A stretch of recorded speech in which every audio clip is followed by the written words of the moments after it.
Magandang araw po. Ito pong muli ang inyong poging ninong. Bumabati sa inyo ng magandang araw, mapagpalang araw po sa ating lahat. Tayo po ay magluluto ngayon ng kakaiba at yummy tilapia. Tilapia na may gata with pechay. Yan po ang ating mga ingredients. Ang ating pechay, ang ating 3 pirasong tilapia, ginilita na. Yan, at ang ating gata, sibuyas, bawang, luya, kamatis, siling panigang, at yung ating Ajinomoto, ginisa mix, araw-araw ginagamit, pampasarap sa pagkain sa ating hapagkainan. Yan po. Ngayon po, ipiprito natin yung ating tilapia pagkatapos ay ating babalikan. Na ang ating mantika, ilalagay na po natin ang ating tilapia na kay taba-taba. Ito po, iprito na po natin. Wait lang, baka tumalsik. Iyala po. Yes. Kailangan po, medyo toasted po yan, ha. Yung ating lulutuin para makarap. Yan. Yan. Pagka medyo pwede nang hanguin, babalikan po natin yan. Sa ngayon, itay po muna natin siyang maluto. Saka natin babalikan. Mga kapoging ninong, maraming salamat po sa inyo. Ayan na po, meron na po tayong mga views, 1K something. Meron na po tayong subscriber, 222 subscriber. Maraming salamat po sa inyo. At sana po ay madagdagan pa natin ang ating mga subscriber. And like and share po. Yan po, meron pa, marami pa po yan, yung ating mga, yan, di ba, nakikita nyo naman po, yan, puro marami na po tayong nagawang mga video. Yun, yung aking magandang apo, yun, yan po, how to cook balbakwa, 618. Di ba? Yan, di ba? Simba mo na si Ninong, 325. Diba, So, mababa, 60 lang. di ba lumang yung ano? Oo. Ba't naging ano? Overload embutido ni Ninong, 708. Yan po, ang ating maraming views. Yan po, ito po yung ating unang vlog. Yan po, May 12, tayo nag-umpisa. At ngayon po ay August na. Meron na tayong 222 subscriber po. Maraming salamat po sa inyo.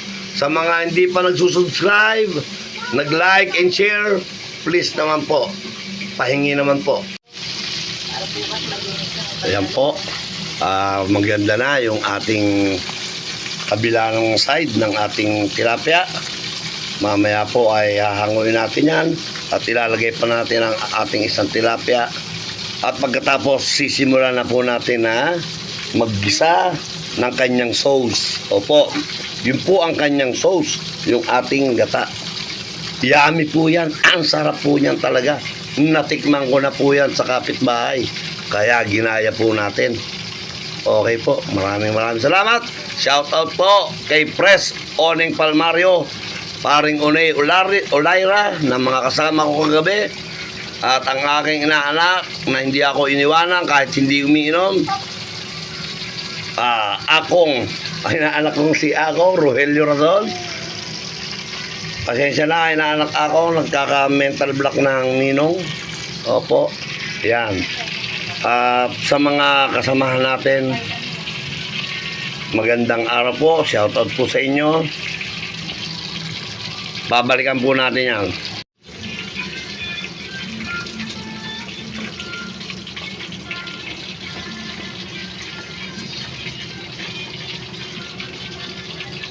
Ayos ko pa din.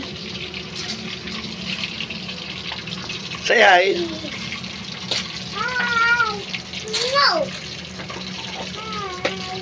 Smile. Wow, ganda naman ng apo. Yun, poging makulit, maganda na, toasted na, medyo toasted na po. Ayan po, ganyan po, maganda. Ang ating tilapia, hanguin na po natin. At ngayon ilalagay na natin ang isa pang natitira. bago tayo magsimulang maggawa ng kanyang sauce. Yan po, ang ganda ng pagkakaluto ng ating tilapia.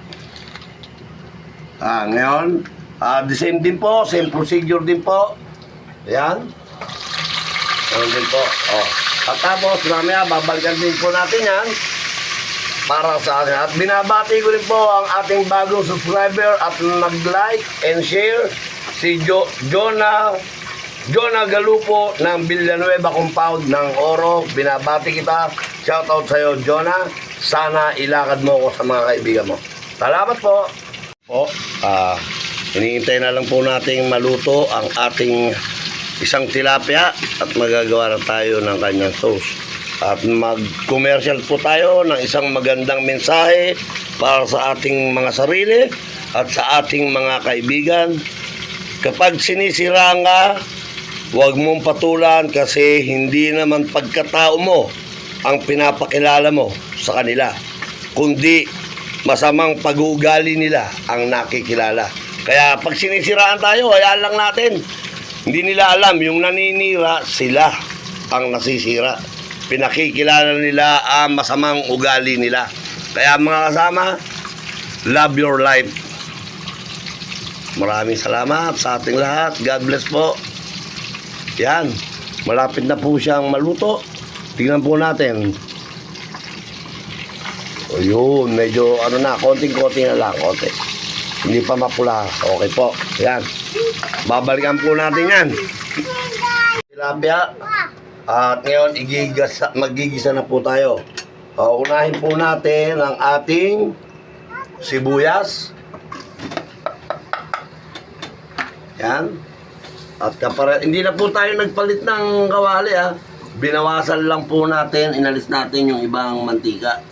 Masyadong marami yung mantika kanina. Yan po. At pagkatapos, ang ating luya. Ilagay na natin ang ating luya. Yan. Katulad din po, same procedure ng ating pagigisa. Pag malambot hintayin muna natin lumambot ang ating mga sibuyas. Pag nangamoy na ang ating mga luya, pwede na nating ilagay ang ating mga niluluto tulad ng ating gata. Yan po. Basta bago po natin lagyan ng kung ano pa, tayo muna natin malambot, maluto ang ating sibuyas. Yan. At ilagay ko na rin po ang ating bawang. Yan po. Hindi naman kailangan niya ng maraming mantika. Saka total, isda naman yung ating niluluto. Okay lang yan kahit na mantika ng pinagprito ng isda yan. Yan, medyo umaamoy na yung ating luya at bawang.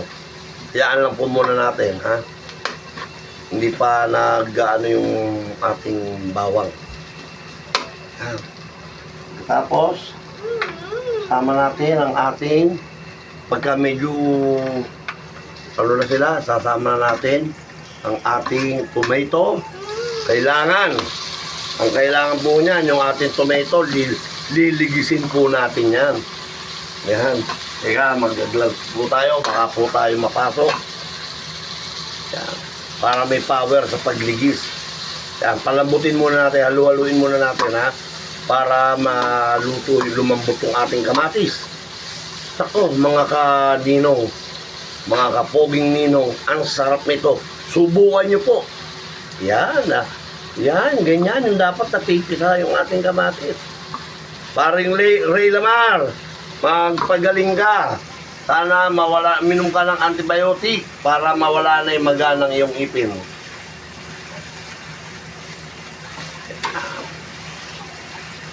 At promise, sa linggo, yung iba-vlog ko, dadalang ko kayo ni Kapitante Jansin para matikman nyo naman yung ating niluluto. Yan, ganyan po liligisin natin yung ating kamatis. Sarap niyan.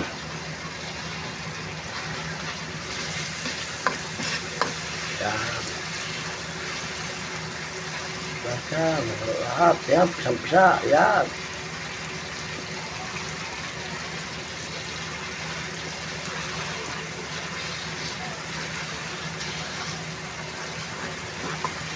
Yan. Pagkatapos, ilagay ang ating sili.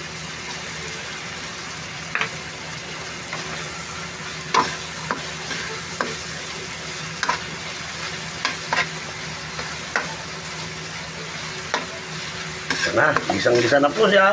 Luto na, pati mga sibuyas, bawang, luya, kamatis. Pwede na po nating ilagay ang ating... Ilan nyog ba to?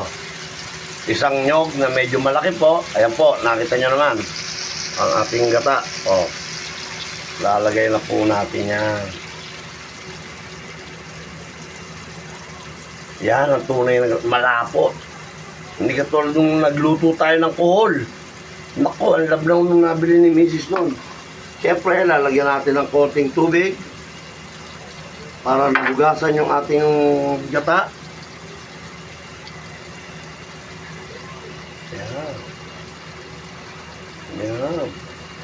Oh, sayang, di ba? Oh. At hihinaan natin ng konti ang ating apoy. Lalagyan na natin siya ngayon ng ating mga seasoning. Yan na, nako, ang sarap oh. Nangangamoy na. Nako, nangangamoy na. Yan. At ilalagay na po natin ngayon ang ating pechay. Ugas na po yan ha, mga kasama ha, mga kaninong ha. Ugas na po yan ha. Inugasan na po yung pechay na yan. Ang pechay at ang tilapia. Sarap ay.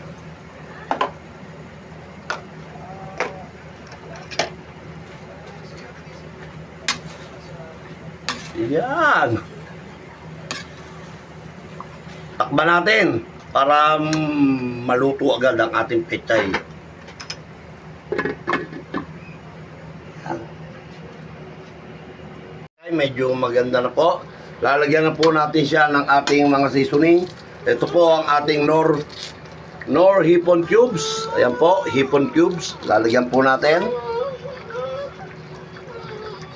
Ayan po, isang Nor hipon cubes. Maglalagay po tayo ng Ajinomoto.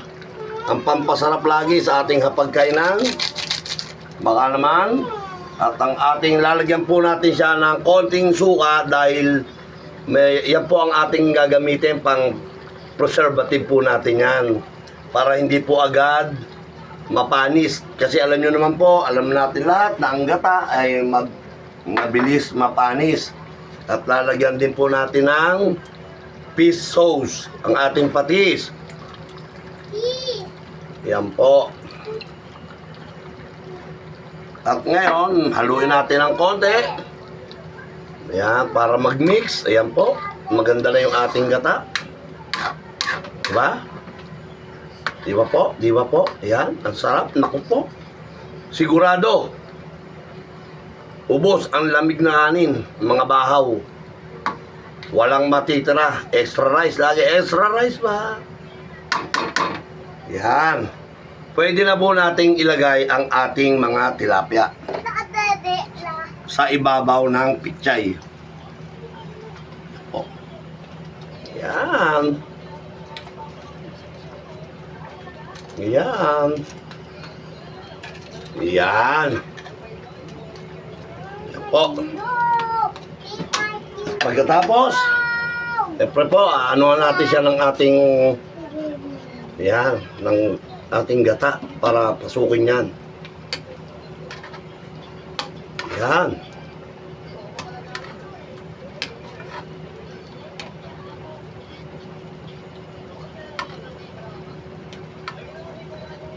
Okay.